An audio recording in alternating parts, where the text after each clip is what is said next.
I'm just going to put a little bit.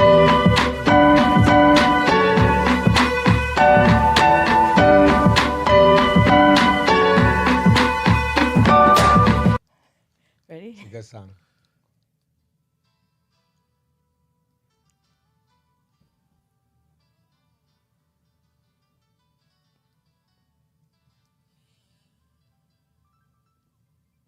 Welcome, everyone. Today's conversation is part of the UCI Pathways to College course, a program designed to help students understand how higher education works and how to prepare for the journey into college. This course explores the different college systems in California, the application process, financial aid, and the academic skills needed to succeed in college. Today, we are honored to be joined by two incredible leaders from the UCI Underground Scholars Program, Criminology, Law, and Society PhD student and Plugs Peer Leaders for Underground Scholars mentor, David Penny. Let's give it up for David. Thank you. Thank you. And also we have Transfer and Ambassador Program Coordinator, Stephanie Rodriguez. And also Plugs Peer Leaders for Underground Scholars mentor. Let's give it up for Stephanie. Yeah. Cool. Thank you guys for being here. Each of you bring powerful lived experiences and a deep commitment to supporting system impacted students and justice-involved students as well who are pursuing higher education. This conversation is especially for the students in the Transitional-Aged-Youth program at the Theo Lacey Jail Facility. This one's for you guys. And our goal today is simple, to share real stories of transformation, resilience, possibility, and hope. Through their journeys, we hope you'll see that education can be a pathway forward, no matter where your story begins. My name is Miguel Soto Trocoli, and I'm completing my bachelor's here at UCI, psychological science, and a minor in criminology. So let's begin by hearing about their journeys. So David, I just want to say I'm honored, and thank you so much for being here and making the time. You as well, Stephanie. I know how you're both super busy, so let's get it. First question for you, David. Can you share your personal journey and how your story has evolved over time, from how others saw you to how you see yourself today? That's a good question. Well, first, man, that was a great introduction. Thank you. Thank it was you. well thought out. Thank you. And it's an honor to be here. It's Thank an you. honor to share myself and my story with the youth. Yes. And I'm going to try to be as open as I can, man. Please do. All and right. know that our community and, the students that we work with in and outside of the jails, vulnerability, acknowledging that and bringing that to the surface is important. So thank you, David. Yeah. Right. I hold on to incarceration as a big part of my story. It's not exactly who I am, but it's a big part of my story because it's what I do. So I always, in the spaces where it's important, I always try to lead with that. So I always try to let people know that I'm formerly incarcerated. I spent more than half of my life inside of juvenile halls and prisons and jails. And my last time in prison, which was my first time, I received a life sentence for attempted murder and 3 counts of robbery. And I received 50 to life. So I've been out of incarceration for 4 years last month. And right now I am working on my PhD here at UCI. I got out, I didn't have anything but an associate's degree to start off with. Yes. Jumped into my bachelor's program and then got into UCI. So just even with that little bit of information, my journey's changed. Like when I was busted, my journey was different. I had a life sentence, so it was more about surviving. So that was a whole different journey. And then different mindset. Yeah, different mindset, different path, different people on the path with me. So getting out and finding education, that was a total, it wasn't even another journey. It was as if I was transported to another planet and started over. So it's totally different. A second chance. Yeah, not only a second chance, man, but like to see things in life that I've never experienced, right? And it's all because of education. So my journey has changed through time. And what was the second question? And how from how others saw you to how you see yourself today. I know we understand that our perception of ourselves is so much more important than what others perceive of us, but maybe you can highlight a little bit of that or also speak on, I don't know, personally, I know that judgment can be powerful from others, but having the resilience to know who we are can also go a long way as well. Be protective over that as well. Right. And I lean on, and I was just speaking with my wife. My wife's name's Alicia. Shout out to my wife, Woo! Alicia.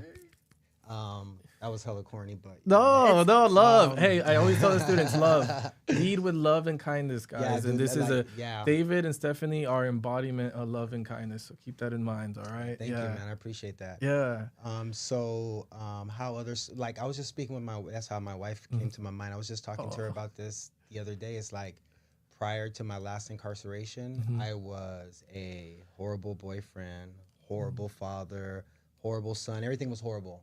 And in some cases, there were a horrible friend. I was just like the worst of the worst because I was caught up in that life and it was all about me. So I was like really a bad person. And I'm pretty sure everybody, you know, we've been there. It happens. We know, like, And so this is the first time, like, I have like this new title that hasn't been tarnished, and that's the title of a husband, right? So I'm like working really hard at not just being a good husband, but making my wife proud of me. And that's where like education is everything for me. Yeah. It's what sustains me and what keep me afloat. It's what gives me motivation. So I try to find a way to put education into everything. But you know, I see myself now as a real person, you know, but it took me a minute to get there. It took me learning not only about other things, but about myself. And it took me to grow. So it's just a process, but it all starts with that willingness to want to change. I love that. Yes, I can resonate.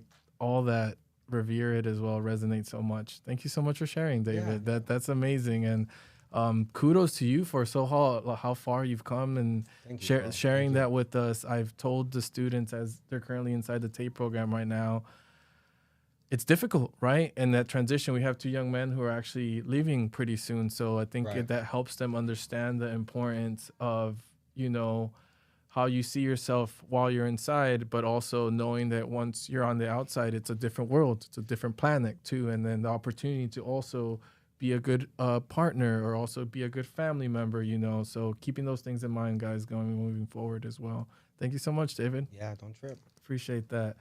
And then Stephanie, thank you so much for being here as well, Stephanie. Really appreciate it. And then can you share your background and what led you to work with the Underground Scholars Program here at UCI?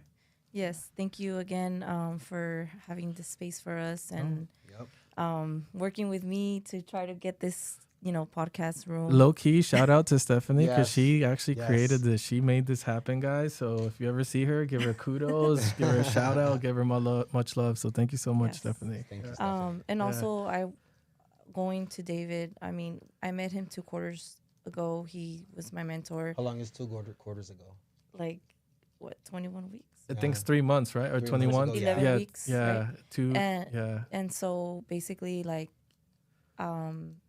he heard me out and he helped me with a paper that I was writing and kind of gave me his feedback. And that helped a lot. And because of that, I haven't told you the great news, but my research got into the Europe.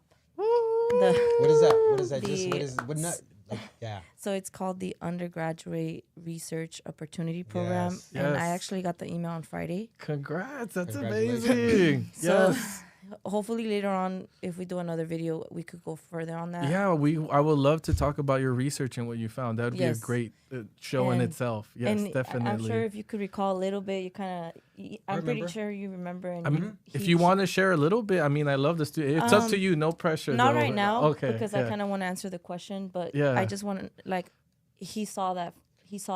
He believed in me, like, you know. And also, like, I was applying for the master's program, so he also shared, like, his process of that. So, you know, because of that, like, I did do 2 applications here, you know, the Masters of Public Administration and the Masters of Urban Regional Planning. So I'm just waiting to hear back. You know, it is crazy to sit here and think about the fact that we're doing a podcast for people that are busted, and we're sitting here talking about applying to programs that people are just dreaming about applying to. That you have been accepted to one, right? Like, you're a first-year criminology.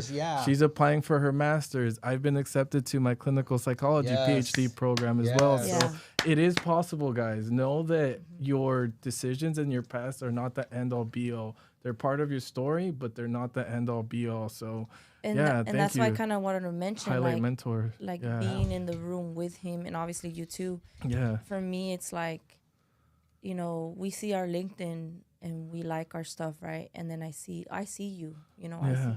What's LinkedIn? You know the LinkedIn, the profile that we have. But let them know.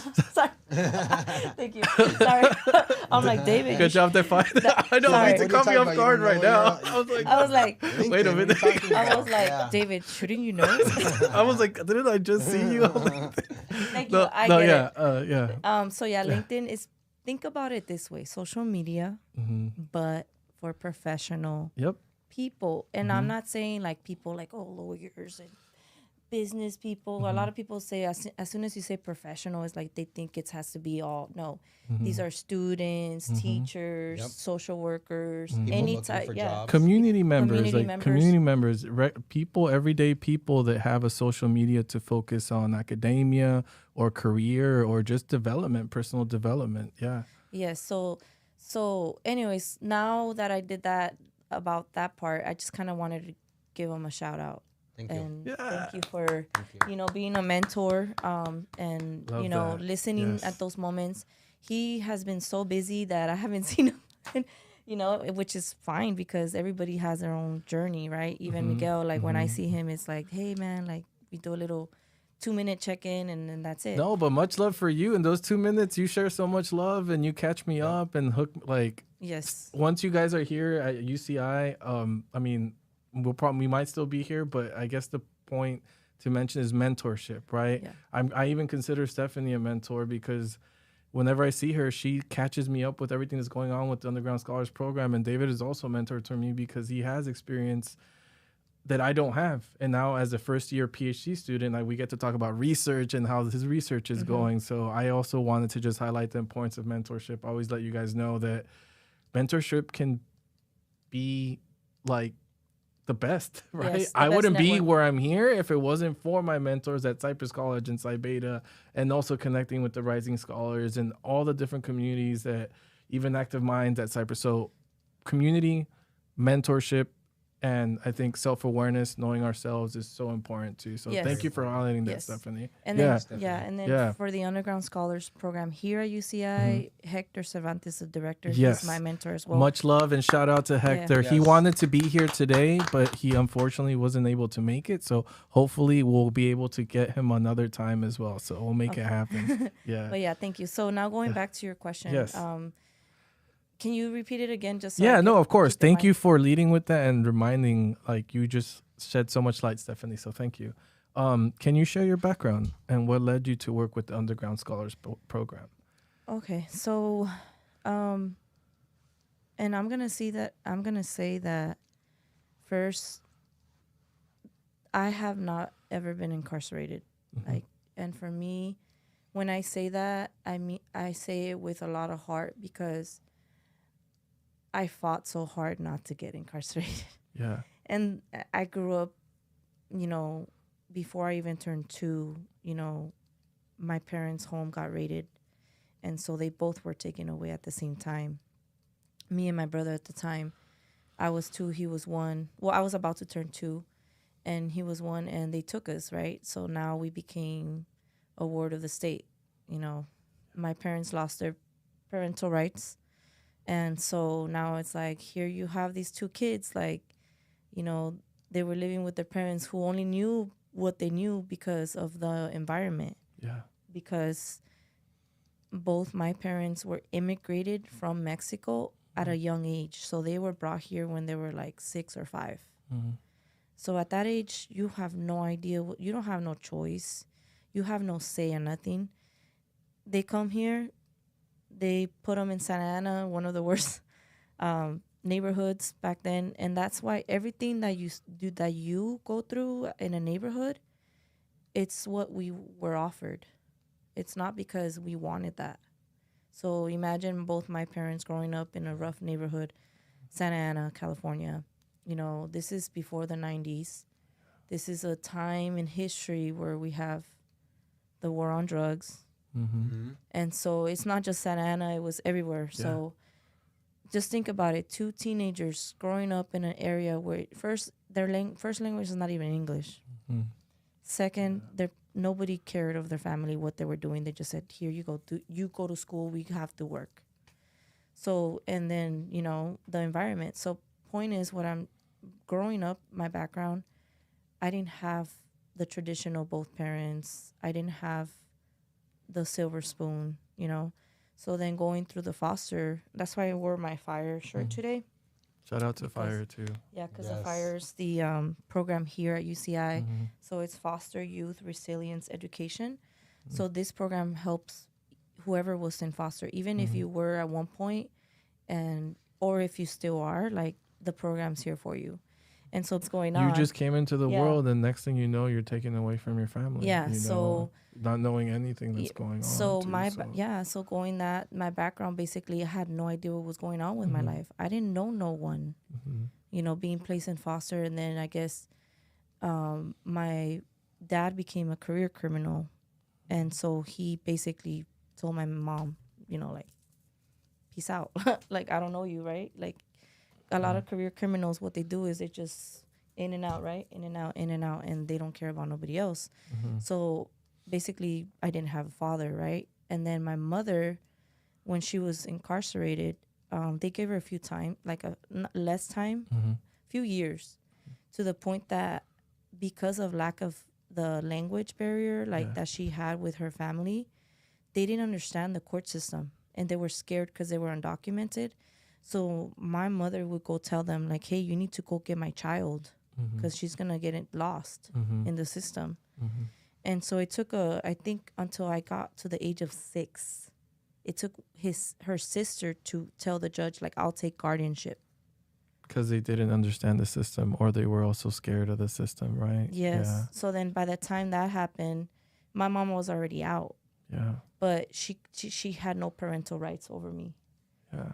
So she couldn't visit me. She couldn't nothing. So anyways, now going to that, now I'm growing up with my aunt who already has 4 children of her own, older, and they're all boys. I'm the only girl. And then my brother comes along, thankfully, because he's a year after me. And I just grew up. He was born a year after you? Yes. Oh, okay. Yeah. And so we were a year apart. And then next thing you know, I have another sister, but she was with another family member. And so in between that, and so we were all from different fathers too. And so I was lost. I didn't know who was who. I just knew that I lived with my aunt, and next thing you know, she's my ma. Like, to this day, she's ma. And, she's the only one that basically was there for me. Made sure I went to school. She would walk me to school. Just give a shout out to your aunt. Yes. And because of her, if she never took me to school, I don't think I would have ever thought about university. Because when I started going to school, I loved it. I loved everything, like the desk, the elementary, right, with the little thing in the bottom. I see it. You're excited here. I love I see it all the time. I see that. And so when we had the assemblies, right? Yeah. And, they take all the kids, right? You're all walking, and, you're going to meet someone today. And I remember seeing people, like, I remember universities coming out. Yeah. And now that I'm older and I see, like, Cal State Fullerton, Cal State Long Beach, UCI, UCR, I know those letters. Yeah. And they were out there, like, who knows who they are now, where they're at now, but I'm hoping they're doing good. But they were out there basically telling kids, hey, you guys could go to college, But at the time, we didn't even know what that is. I mean, I think I would argue I didn't. We see all these letters or these people, and it's like, oh, I just want to get to my lunch. I want to go play handball. I want to go play tetherball. And helping students, even at that age, maybe get some awareness regarding school. Obviously, letting them enjoy their development as children and have fun. But it's important to highlight that, too, as well, right? Right, and that's why I think, like, this type of space, the podcast is good for people who are busted right now, that have no knowledge of college and that are getting into college.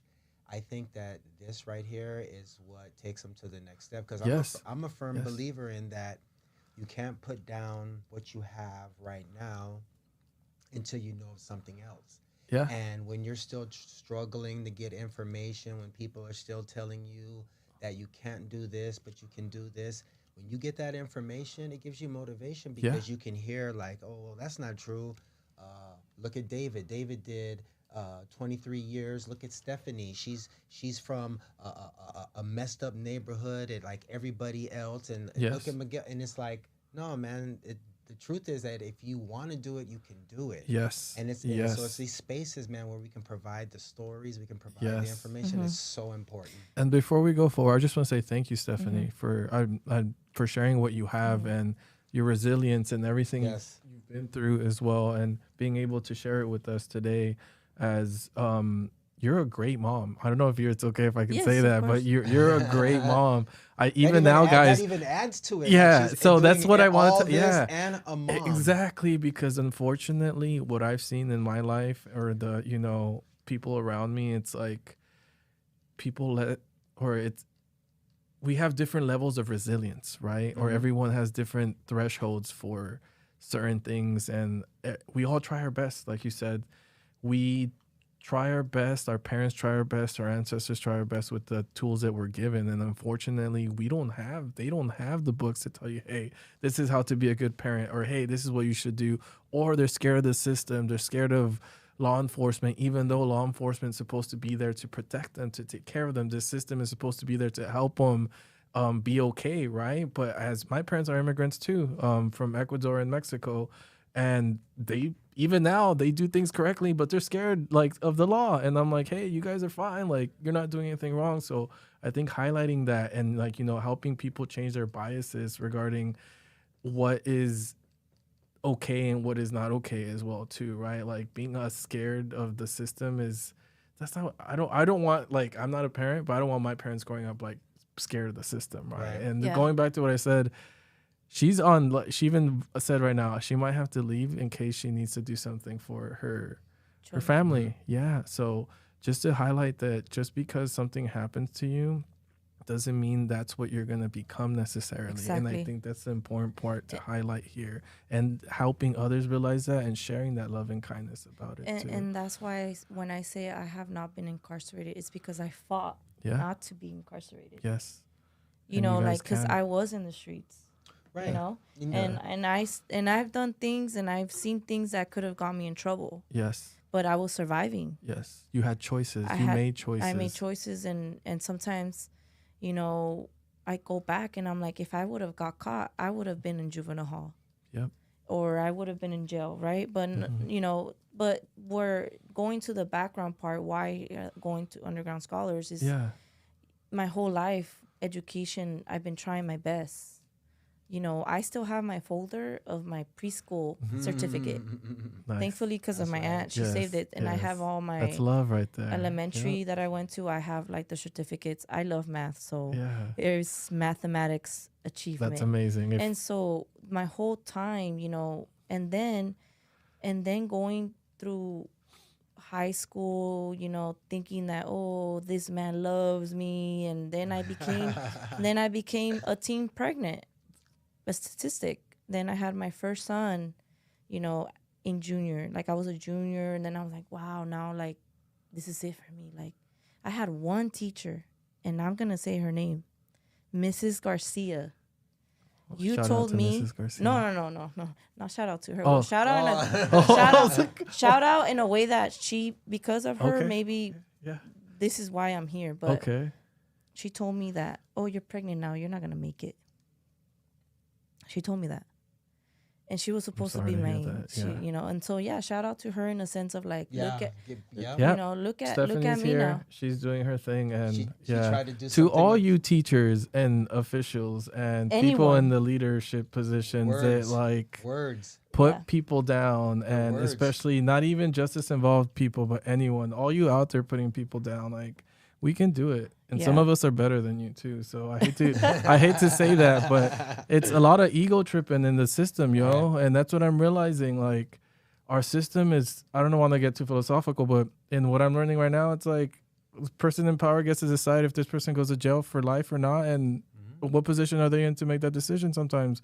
Yeah, they go to school, but what I'm realizing, a lot of leaders might not be the best leaders. Let's just say that. But anyways, small tangent. Going back to that, I remember she broke me. I had never had a teacher tell me something weird or bad. Like, it was always like, oh, Steph, you could write, you're a good writer, or Steph, you're good in math, like, or Steph, even my PE teacher, even though she was like, oh, you're pregnant, but you know what?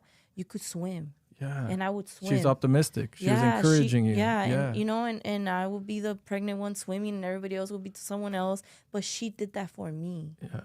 Because she saw my situation. I have a story similar to hers too about a professor, right? Yeah. I had a professor as soon as I got to Cal State San Bernardino. I think I'd been out of incarceration. I'd just been out probably 4 months. So I signed up for all my classes, and like, shout out to everybody that's doing school inside, man. Like, when you guys get out, when you guys get out of here, when you guys get out, right, and you guys get out here, you're 10 times faster than the average student, because even though the student has the same books, they might even have access to the internet, they might even have a tutor or a mentor, but there's one thing that we have that a lot of people don't have, and it pushes us so far in school, and that's discipline. Exactly, being focused. You can't buy that. That's something that you're taught, and that's what makes us such good students. So as soon as I got out, I took 5 classes, and I knew I was going to pass them. So there you go. My friend told me, hey man, one of the things you want to do is go around and meet all your professors. So I went my office hours. There you go. Right? Office hours, guys. I went to talk to your mentors. I went to meet my professor, and she was Latina, right? So I was like, man, she's all with the movement. So I'm like, oh man, I'm gonna go get some game from her right from the start. Yeah. So when I sit down, I start telling her my story, and you have to be very, and it goes back to your narrative. You have to be very select in how you tell people that you just got out of jail. She wasn't liking it. And so she told me, she said, why would you take 5 classes? More than likely you're going to fail all of them. You're going to ruin your opportunity. She's like, if I was you, I would just start off one by one.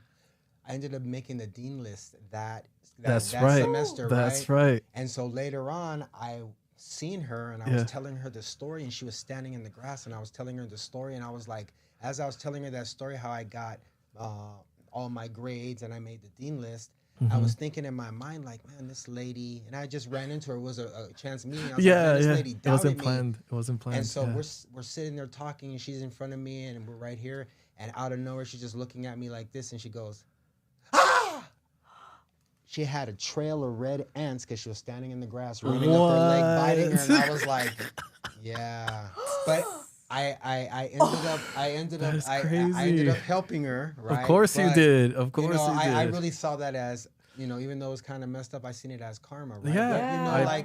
But, you're gonna run into people that doubt us, but that lady, that teacher that gave her those words were meant to destroy her. Yeah. And what they ended up doing was they ended up creating. Yeah. And that's the same thing for me, and that's the same thing with anyone. When you guys hear our words, it's the same thing, man. These words create something in you.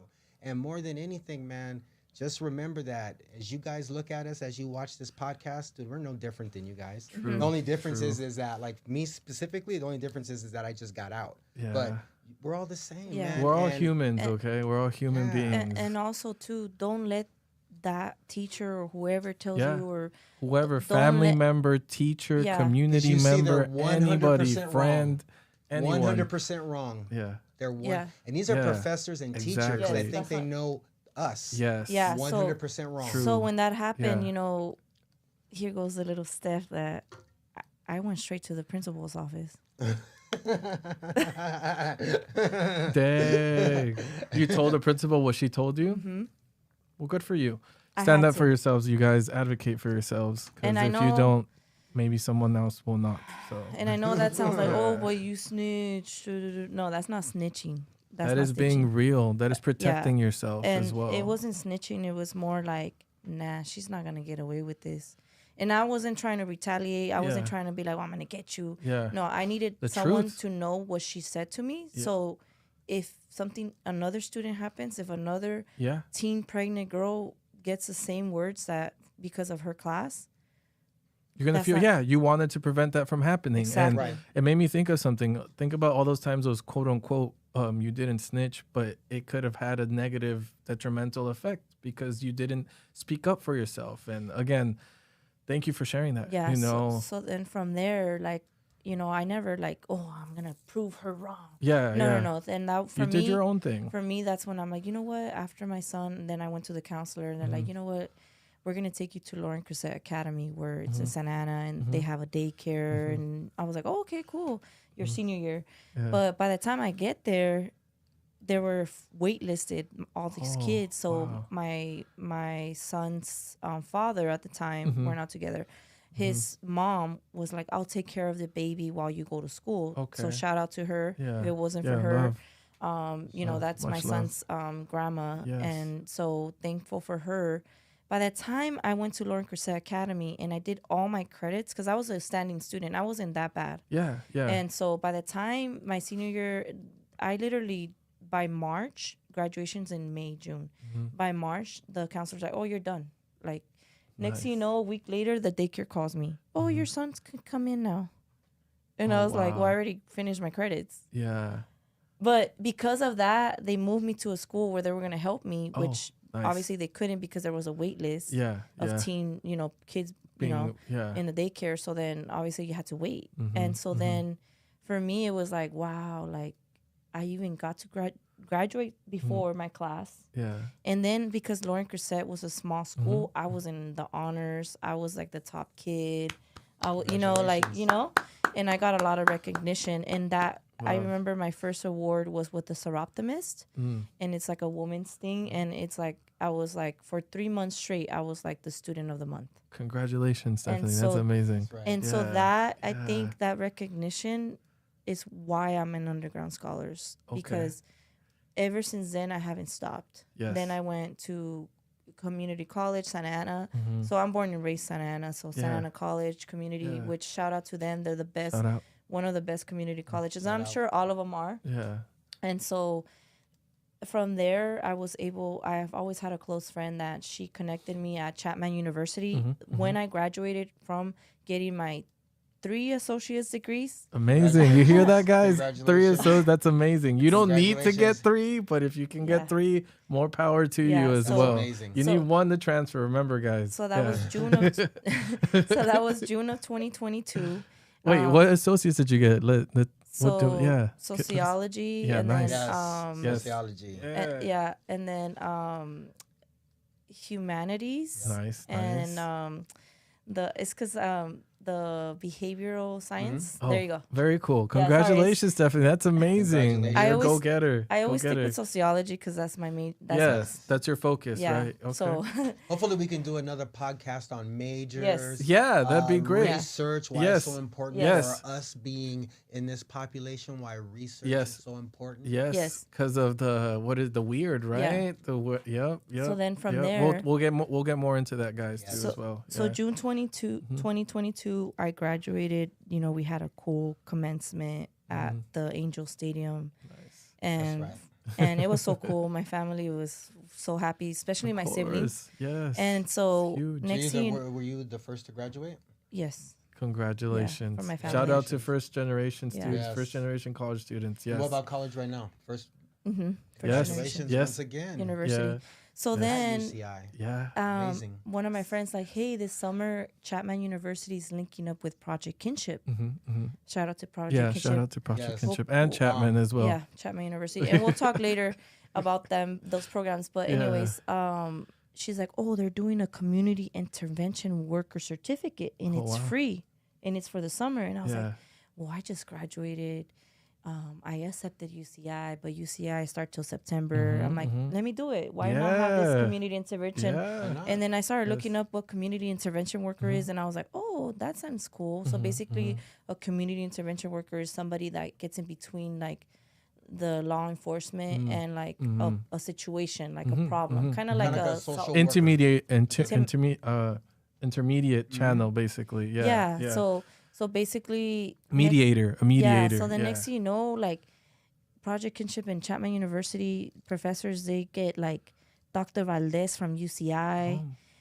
They get like all these people that are so. Dr. Valdez. Yes. Shout out. And we'll talk more about them. But I was like, when I saw him, I was like my brain like exploded because it's the knowledge that he had, and I was like, wait, that's the school I'm going to, UCI. Yes. So I was very humble, right? I was like just listening, and next thing you know, so this is a whole summer courses, and then next thing you know, we find out that underground scholars program is coming. And I remember my UCI application, I had put that I was interested because it said for formerly incarcerated or system impacted. Oh, yes. So I knew about that name, but I thought, because, just a check. And if you're going to get letters or whatever. So I thought, So what is justice impacted and system impacted when they ask you that? What does that mean?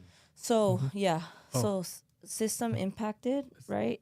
Foster care, like you were talking about, being in the system. Yeah. Okay. And then justice involved is more like actually dealing with forward-facing the justice, either being formerly incarcerated or having your interactions with the justice system. Yeah. Want to make sure all the terms are no, we can get our vocabulary tight. Yeah, and if you guys have any questions, I mean, we'll be happy to answer them maybe on the Net podcast or doing one of our lectures as well. So then they have Hector Cervantes be a guest speaker. And then he's talking about underground scholars program. Shout out Hector. Yeah, he's wherever you're at, Hector, shout out. We miss you. Wish you were here. You're supposed to be here. And I think and then he brought like another colleague at the time, Adrian. I don't know his last name, but Adrian. And they were talking about how they get free food. They were talking about how they get free housing. A lot of free things. At UCI. And I was like, earned. You deserve it though. Yes. And I was like, it's earned. And I was 100%. like, I was like, free? Wait, I'm going to UCI. I'm system impacted. Wait, what's going on here? Like, and he was talking so good about the program, how the program basically has pillars, right? The wellness pillars, the outreach pillars, the recruitment, retention. Yes. And I was like, what? Like advocacy as well. Yes. And so then he ended his guest speaking. There was other guest speakers, and then I went. Finally, they're like, oh, you guys could take a break. And I like grab Hector. No, I didn't grab him, but I'm like, oh, excuse me.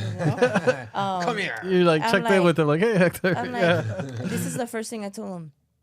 Hi, nice to meet you. My name is Stephanie Vanessa Rodriguez. My middle name is Vanessa too, by the way.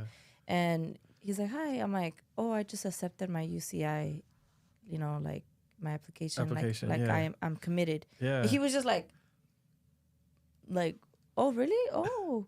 Good. Like for him, it was like boom, right? Because he needs students for his program. Definitely. And then when I told him, so I was too back then I didn't really know the words. I never would tell people, oh, I'm system impacted. Yeah. Right. Right. Those words are important. Yes. So then I was like, what does system impacted mean? Because the formerly incarcerated, I understand that. Yes. Because of my parents. So I know that that's my parents, right? And so then I was like, what is system impacted? He's like, oh, somebody that has ever been affected by the system, going to court, blah, blah. And I'm like, if I went to foster and I was like a ward of the state and all that stuff, he's like, oh, yeah, you're system impacted. Definition of system impacted. And then I was like, oh, and then that's how I got here. Yes. So he saw my potential. He saw how good of a student. He saw my passion because we spoke. We had like a little conversation. He gave me the opportunity. And this is what Underground Scholars Program does. Yes. They give you the opportunity to apply when they have a position as a student staff. Yep. And that's how I got in. Yes. Why is that? Why is that important as a student? Why to get a position like that? Why? So it's very important because you're broke, right? Yeah. We're broke, and being a student, if somebody gives you a student staff position, that means you're gonna work inside school. Yes. In school hours. Yes. In your schedule of schooling. So then it gives you an advantage to not be stressed about getting an outside job where the hours are sometimes, I've done it all. I've done retail. I've done pharmacy. I've done every hour out there. I've done graveyard with Amazon at one point, which wasn't bad.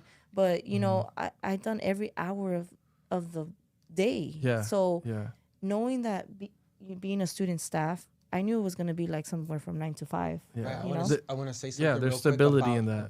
About her saying broke, right? Dude, like when you're a college student, you're broke. Yes. Like you don't it's have hard. You don't have money. It's hard out here. However, let's time out. What we mean by broke is not that you're not going to have no money. It's an investment. You're just not balling the way you want to ball. You true. You have to be mindful because your whole focus is on that education and that degree and that super extra large paycheck that's going to come with it. Exactly, that you're investment. You're not working. So like Stephanie was saying, man, getting a job on campus because you're going to have a job. You're going to have a job. You're going to be getting money from the school, but you're looking for money every chance that you can because you don't have a job. You're a student, but and to hear her tell her story, man, it's just like she's telling my story. I'm pretty sure she's telling your story. No, definitely. Yeah. And that's the thing. We all have these things in common, guys. It resonates, right? It's hard. Cost of living is high.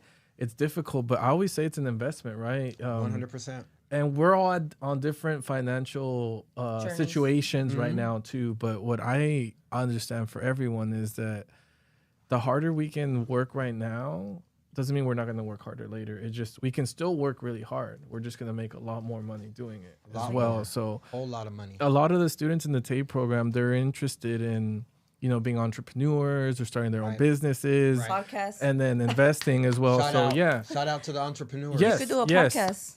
And a lot of them like argue against, not argue, but like, why go to school if we can do this without school, right? So I let them know it's a lot easier to become an entrepreneur or to become an investor if you have that capital, if you have that financial stability as well. So like I said, if you can surround yourself with someone who can make you an entrepreneur right now and you know it's going to be set in stone, good for you. That's great. Right. But jump on it quick. Yes, do it. If not, then invest in yourself. 100%. The best way to invest in yourself is go to school. Get an education, go to college. And then you don't have to worry about someone making you an entrepreneur. You're going to become one yourself. Or you can meet some on the way too. That's the other thing. Or maybe not, or someone that you decide you don't want to be an entrepreneur and you find a career that you're interested, or you do want to be an entrepreneur in the field you're interested.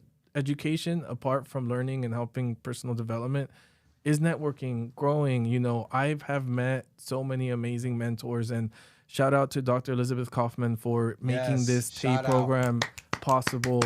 If it wasn't for her and all the amazing work she does and research, I wouldn't be here, and I arguably TAY program wouldn't be here. So what I'm trying to say here is education is not just about the learning, it's also about the growing and changing your planet, changing your life, changing your world as well. Changing your planet. Yeah. And can I add something to that? Yeah, go ahead. Yes, please. Yeah. No one, like right now, somebody's going to come in here and rob us, right? Let's just give that little like hypothetical scenario. But they're not going to take my education away. Yeah, they can't take it away from you. Right now, somebody can take this away, right? Yeah. Somebody can take your your sweater. Somebody can take my shoes. Our laptop, all of this gear in but here. Are they going to take away my education? No. Never. You can start again, if anything. And that's so smart. And I used to always think that too. Like when I got out, I was going to start a nonprofit.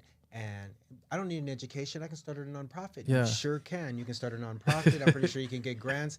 But when that nonprofit falls down the tube or someone takes it away from you or things happen, what happens with your nonprofit? Yep.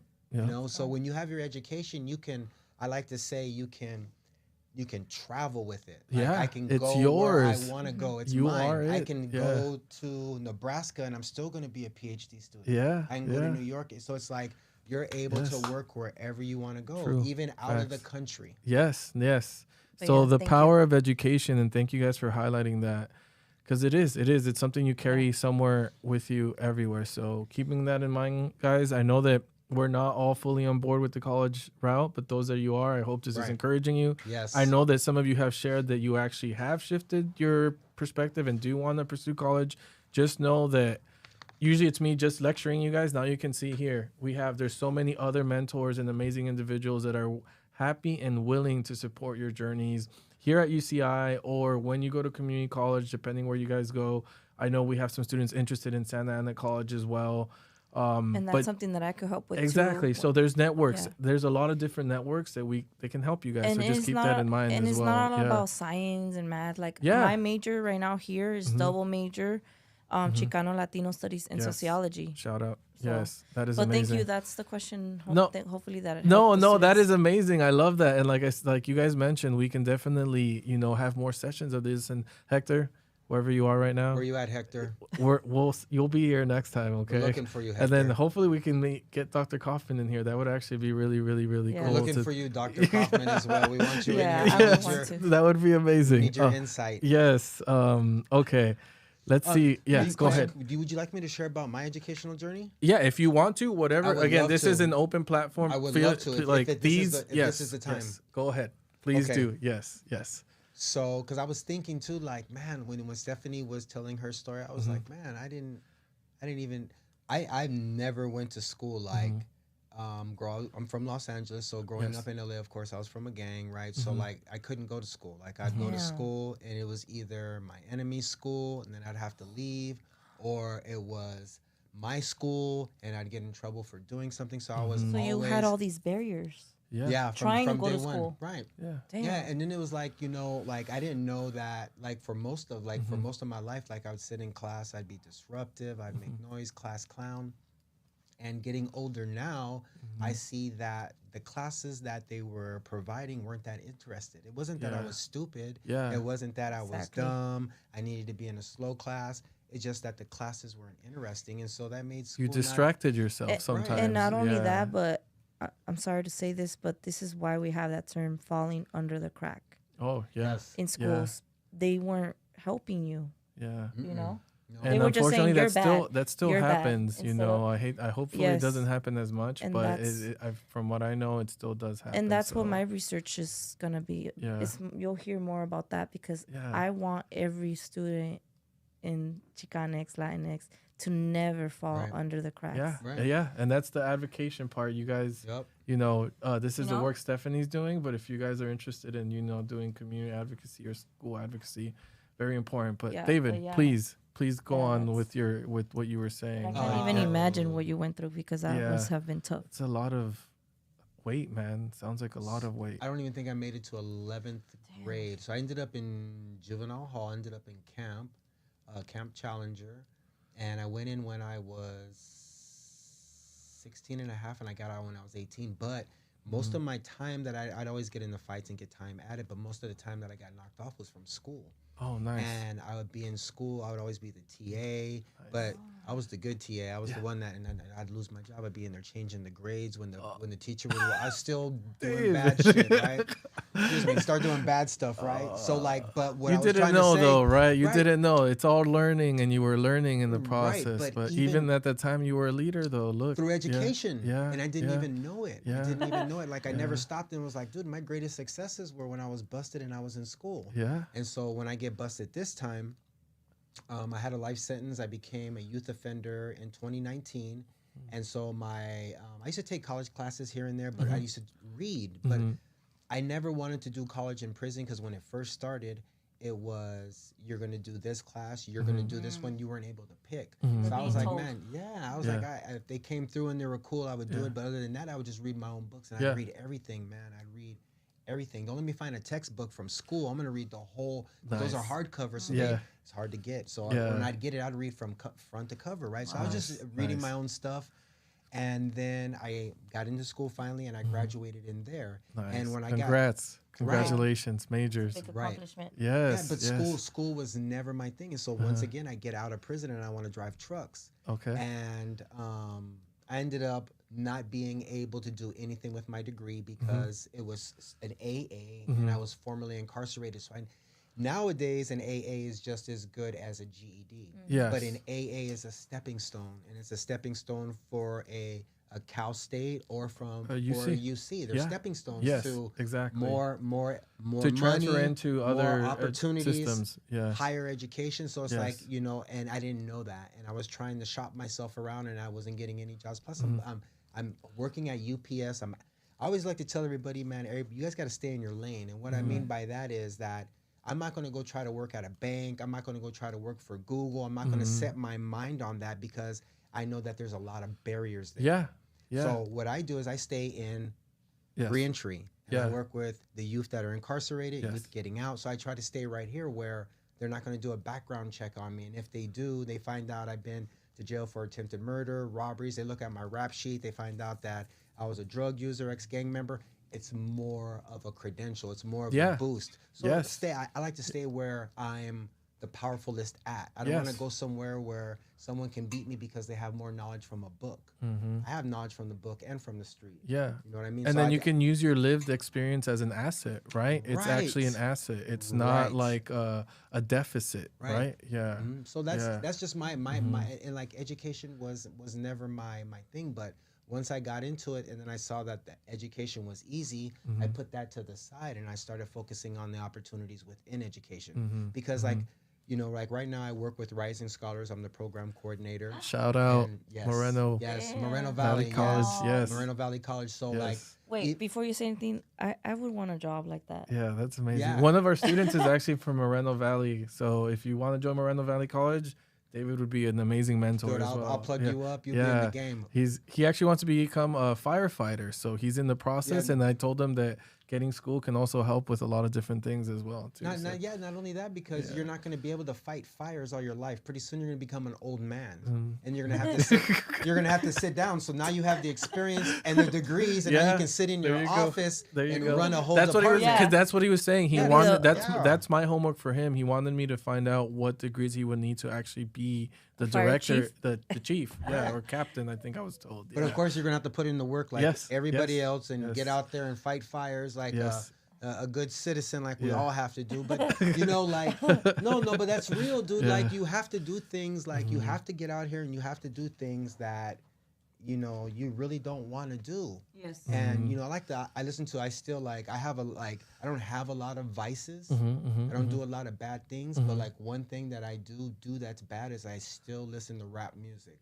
And I mean, that's arguably it depends. Well, it depends what kind of rap music it is. I wouldn't say it's about music is expression though. I listen to everything, right? So, but me and him are gonna have a conversation because I'm the same way later. So do I though. It's okay. Right. So like one of my favorite rappers is Nipsey Hussle. Shout out to Nipsey, right? R.I.P. And then So he says, like, I was watching an interview as a podcast, as a matter of fact, and he was saying like, you know, there's no difference from me than anybody else coming from where I come from, except the fact that I'd never stop putting one foot in front of the other. Exactly. And dude, like, you know, like I tell everybody, man, like I sit in class, like there's nobody in there that has life experience. They're all coming from a book. Yeah. They're all talking about what the book said. And it's so good to be in a place where it doesn't matter how old we are. We've experienced things, whether it's trauma, whether it's happiness, whether it's joy.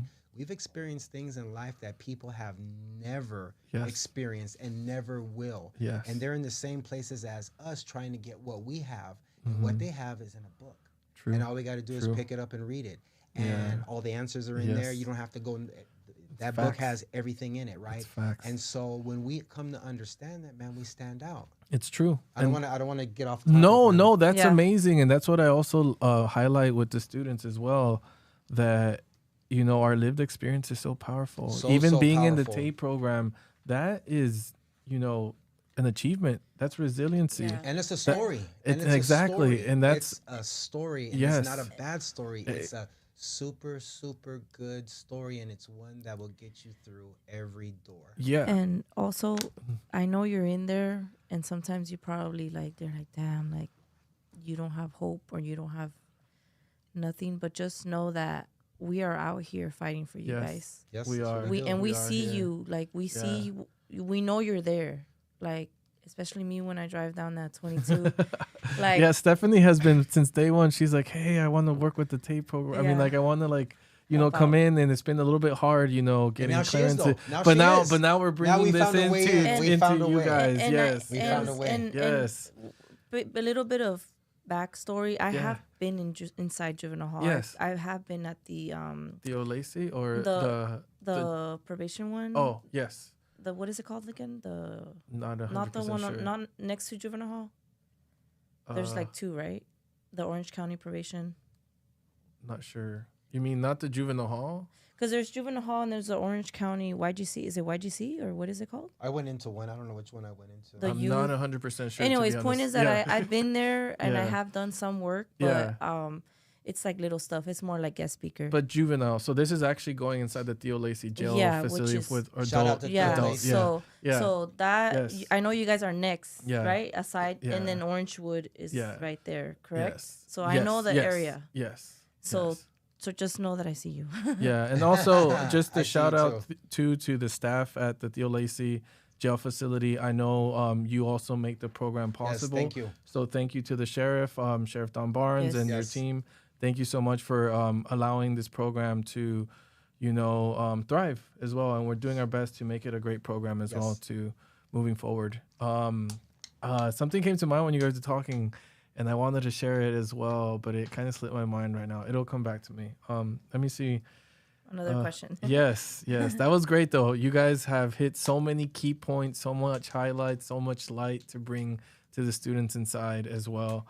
I think you've talked about this a little bit, David, but let me see here if maybe you can expand a little bit more. What role did education play in helping you shift your identity and future? I know you talked a little bit about it, but if you want to like unpack marriage. That a little bit, yeah. Okay, so like for me, prison was a little bit different. Mm-hmm. I was a lifer. Mm-hmm. A little bit of different politics because of my race. I'm black, so the politics were a little bit different. Yes. And so I was able to ease through just being a square. Okay. Having a book in my hand at all time. Okay. Every time the library was open, I was in there either grabbing a book or doing some research on my case in the law library. So wow. I was always in that mode. So I knew myself that learning had changed me. Yes. But that was the inside effect. Mm-hmm. But outward, it was the way that people started treating me. I see. So I was always that guy that someone would come up to and be like, hey, man, can you help me write a 602, which is a complaint in prison? Oh, wow. Or, hey, man, can you help me with my case? Mm-hmm. Or, hey, man, I'm having a problem with my visits. Or, I was always... You were mentoring inside. You were helping individuals inside. Yeah. But that didn't understand that because they're... It's hard for them to understand. Oh, what does this say? Right. Not only that, dude. Like I'm gonna say, like real talk. Like I'm gonna just say, and I want to get the data on it, the numbers on it. But I'm gonna say, dude, like from the people that I knew, I say about 65% of them couldn't read. Wow. So it's like to be in there and have that power through knowledge to be able to be like.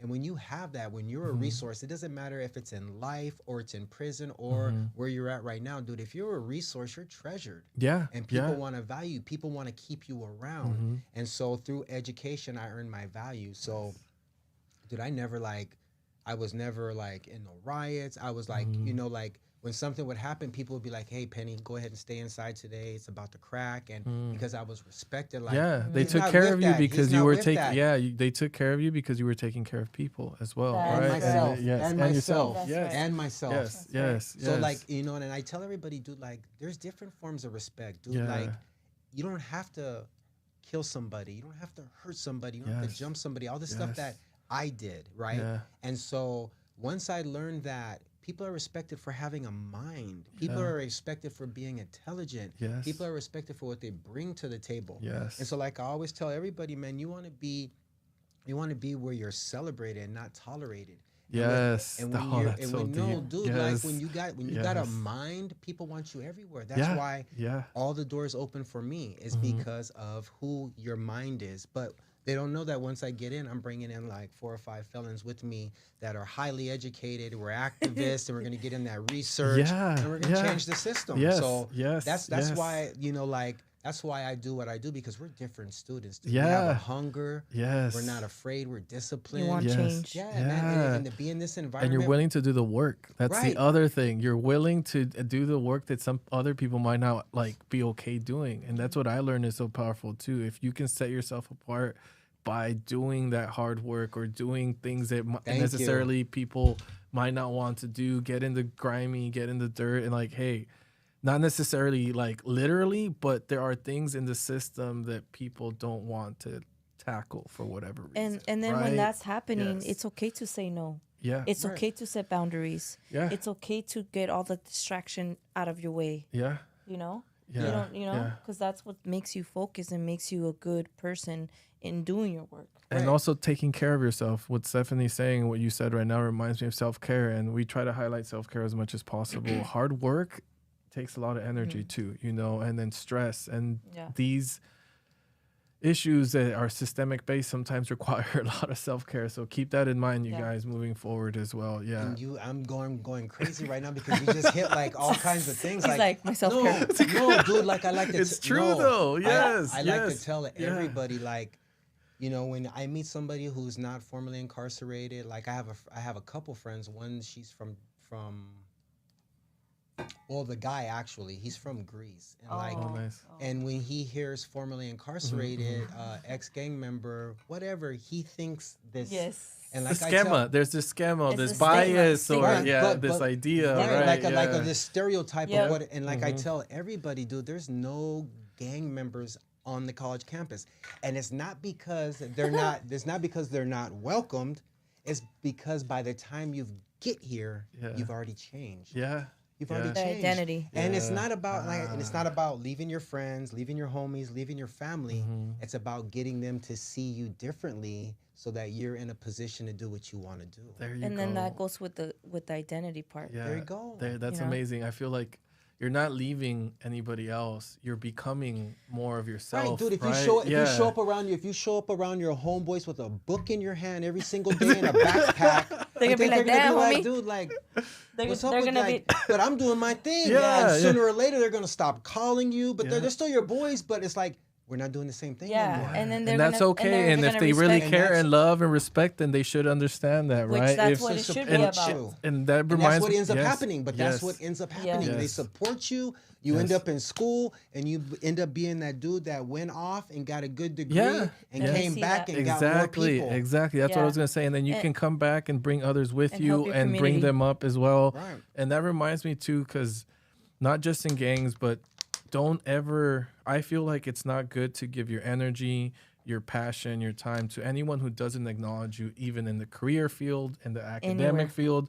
If someone doesn't appreciate you for who you are, how you are, then maybe you should not dedicate your time or energy to them. And I would say that in like any dimension of life, because for many years, I tolerated a lot of things that I shouldn't have tolerated. I think you guys might understand this a little bit.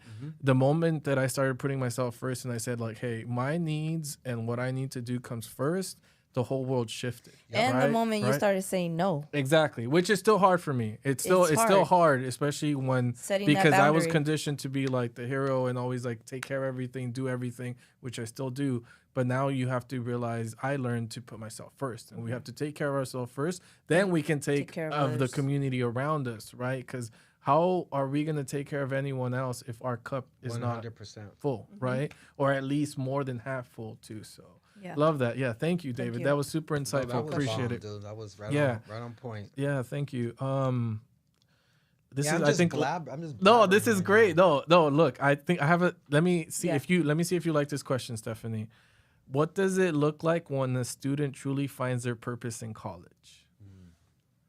Wow, that is a good question. Do you like that one, or we can do another one? No, yeah. Okay, so what does it look like when a student truly finds their purpose in college? Yeah, so I think when you find your purpose in college, what it looks like, it's like all that like inside thought that you're like, I can't do this. This is not me. Imposter syndrome. Yeah, the imposter syndrome, or like, why am I here? Not good enough. Right. Like it's gone. Yeah. You know, lately, right? That's a perfect question you're asking right now. I knew it. That's why I wanted to ask it to you, because I feel like for you, things right? Right? I feel like even the people that have met me, I feel like when they see me, they're like, something's different about Steph. Yes. Let me tell you this right now. This quarter, the past quarter, I was able to go to the conference in New York. Behind the Bars conference. Beyond the Bars, yes. Shout out to Beyond the Bars. New York? Second time. Yeah. Shout out to New York. Yeah, Shout out to New York. Shout out to the second time in New York. At Columbia University. Oh, nice. And all because of underground scholars. Yeah. Columbia University. Yeah. Yes. That a big university? Yes. It's one of the biggest. It's one of the biggest. One of the biggest and best. Yes. And I was in the Center of Social Injustice department. Nice. So that's where the conference was held? Yes. Very cool. It was very big. So how much did you have to pay? Nothing. They paid for your airfare? Everything. Your room? There you everything. Go. See, David Mentor knows. See? He knows the facts. They pay for he knows the facts. Yeah. And honestly, now, like going back to the question, right? Like how it has as a student, right? Like how I feel. Sorry, repeat those words. Those you're words. fine. What does it look like when a student truly finds their purpose in college? So coming back from that conference, in New York, I experienced I was so excited to be in New York. Can you pass me my headphones? So even though I'm wearing these, I got these in Christmas, and this means a lot to me, these headphones, because when in 2002, I got the whole Walkman, the whole headphone, the CD player. Yeah. I'm a big rap person too. Yeah, rap What's your favorite rapper? Love rap. You could say it. It's okay. It's Tupac. Oh, yeah. Yeah. R.I.P. Tupac too. You know, my favorite, like, you know, I want to say a verse that I like that to this day. It's like, you got to break the rules to make that major. Yeah. You know, from Shorty want to be Yeah. I don't want to say the other word, but it's okay. He says, you got to break the rules to make it to major. Yes. When I've heard those words, what am I getting right now? I'm getting 2 majors. Yeah. Double major. You know what I mean? Sociology. For me, it's like Chicano in his lyrics. He's because in the before that he say you gotta go to school. You know, and he's telling the kid that song. He's telling a 16-year-old because he's over here. He has everything, and he wants to be like, you know, that life. Yeah. He's like, go to school, man. It's powerful. You know what I mean? So, anyways, what I'm trying to go back to this question is that I was vibing in New York with these. I was like on my zone. I was listening to my music. I'm in New York. You know, this is because he there's a lot of interviews that he talked good about the East Coast and the whole thing about that whole, you know, I don't care who the West Coast, East Coast, like you're somewhere else and you are free in this country and you're going to Columbia University. Like I'm allowed to feel myself. You earned it. You earned it. That energy. That energy is powerful. I'm graduating next quarter. This is my spring break. This is my little. Like it's like euphoric, right? It's like euphoric without having to put something. Yeah. It's like it's a natural euphoria, natural high. It was that moment when you say, hey, when I graduate, I'm gonna go travel. Yeah, I'm gonna surprise myself. Yeah, so that was my spring break. It was cool. I was like, everything's free. Like all because I'm a scholar. All because a scholar. Education. I'm somebody that work hard. Yeah. And next thing you know, because of laws and because of rules, like I got unlawfully detained. Over there? Yeah. Really? Yeah. I did not know Going towards the subway. Point is, that's going to be another story. I get unlawfully detained. I'm like, man, these guys messed up my vibe. But you know what? I told them what it is, right? I told them what it was. I'm like, you guys are unlawfully detaining me just because of my skin color. It's all because of ICE things going on. So they're really stopping people. Doesn't matter where you're at. Just because of the way you looked. Yeah. They saw you happy, smiling, singing to Tupac, and they're like, we got to get this person out of here. Well, I don't know if they knew I was listening to Tupac because you know this. No, but you know what I mean. Yeah. So next thing you know, point is I was doing everything right. And I told him, I'm a free person willingly walking here. I'm not driving no vehicle. I'm not a murderer. I'm not a criminal. I'm not. Why? And then the night before, because I look at news, they were looking for a guy that actually stabbed the girl in that same subway that I was in. Oh my God. Why are you not looking out for that guy? You guys got it all on surveillance video. Instead of wasting their time and like. Me, a student over here, you know, and then I'm all repping UCI, doing my hoodie, and then I'm like, you know who this is? It's because you were wearing a hoodie. That's the other I was wearing UCI, and I'm like, remember this, all right? They were probably like looking at me like, damn, this girl.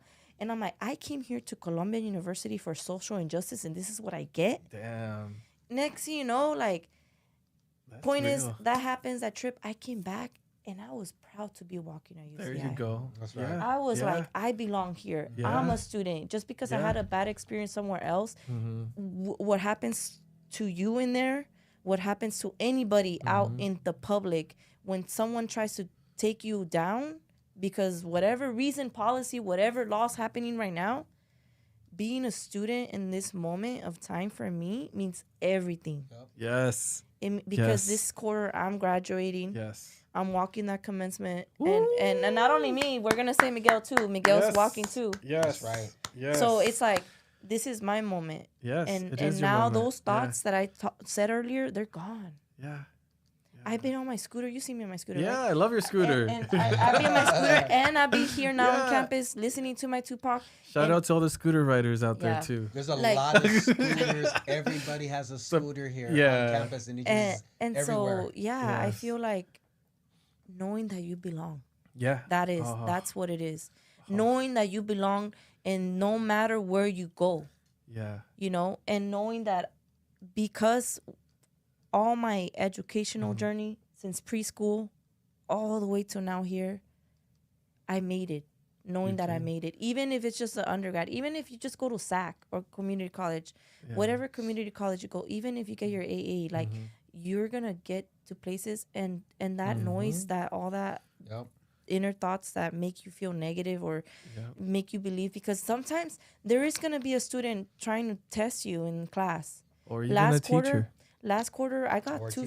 It was the most awkward things. Like one student would get mad because I would sit in the front, and it was like, I guess her seat. I'm like, girl, in my head, like, girl, this is your not, name on this is not a assigned seat.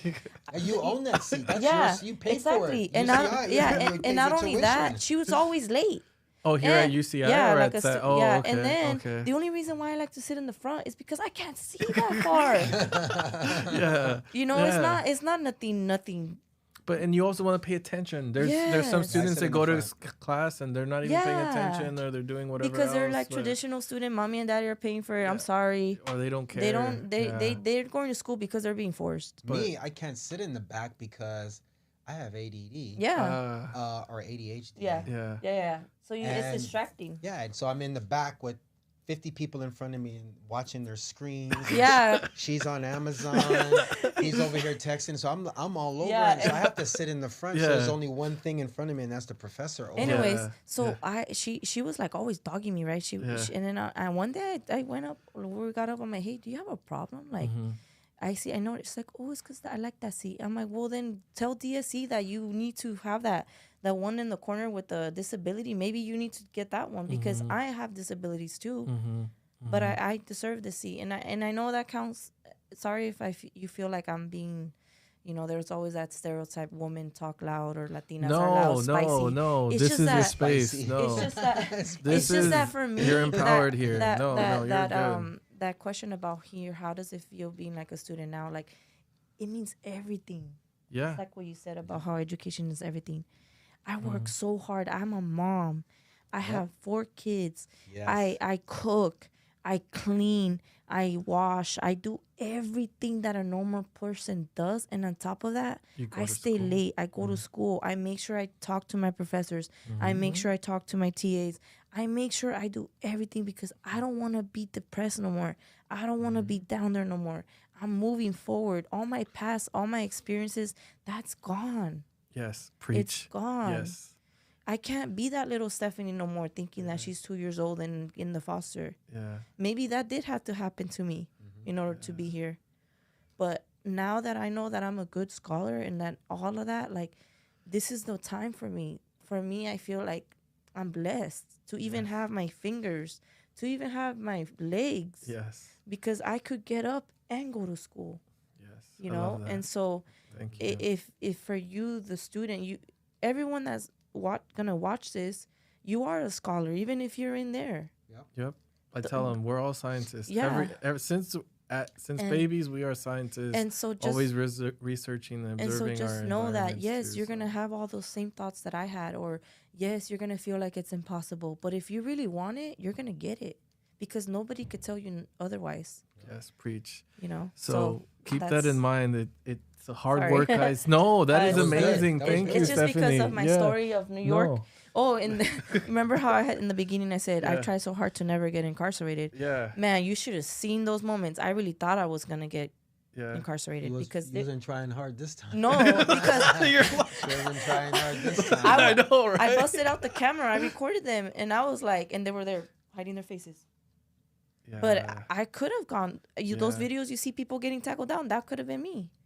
But thankfully, I'm glad you stood up for yourself, but also a reminder to also practice regulation. Yes. Right, and knowing when to stand up for ourselves, which I'm so proud you did. Yeah, I did. Basically, I did freedom of speech, and then I said I'm a free person. Exactly. Which is I have everything in order. There's a reason why I'm here. Yeah, I wasn't committing a crime. And shout out to all of those who do abide by our laws and system and makes those things be okay instead of breaking certain things that shouldn't be broken. Certain, I guess, fundamental rights, one can say, that lead to these unfortunate situations where people get wrongfully detained or wrongfully incarcerated or worse, right? Yeah, so, and then and I told them, I'm like, you guys are gonna remember me. Yeah. Like if I come out and you guys are, oh, that's that girl that we tried to arrest. Yeah. Like, not that I'm saying I want to be famous. No, right? But what if I get an article out there? Oh, Vanessa Rodriguez from UCI did this, blah blah blah blah, and then they're like, oh, that's the girl that we saw that we the one that said that. Remember this, baby? That's awesome. And I was like, I'm from UCI.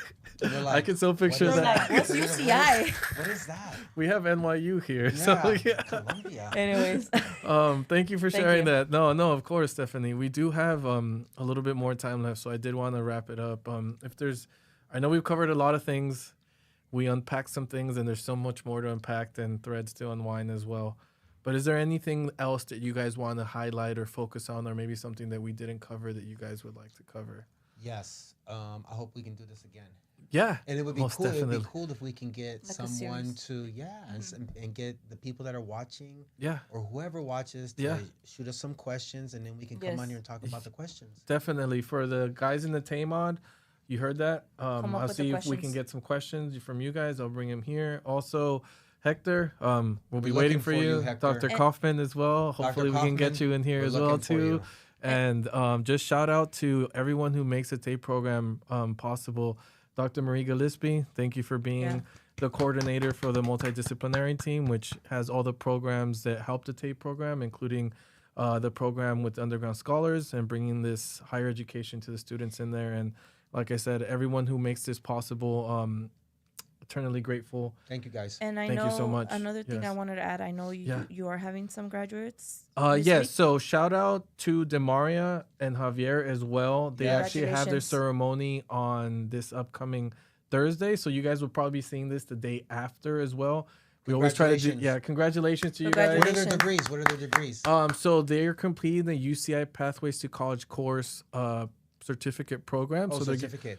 So they're getting that certificate, and they both congratulations guys. Yes. And they also both helped me co-facilitate one of the lectures for the class. So they're getting a leadership certificate for that. And then make sure congratulations. Congratulations guys. And make sure the next step for them is to learn how to put that on your CV resume. Oh yeah. Right? I always tell them, and reminder guys to reach out once you're on the out, either reach out to me. You guys have Hector's contact as well. If you want, you have his email. And if you guys are interested in connecting with David, I'll get his contact if you guys are interested, especially the student who Damani is actually the one from Moreno Valley. He's still in there for a little bit, but still I'll let him know. And then Damani, I got you. All you got to do is contact me, and I got you. And we'll start working. And then the transfer center part stuff, I could help too. Yeah, definitely. And also just shout out to all the students in there right now.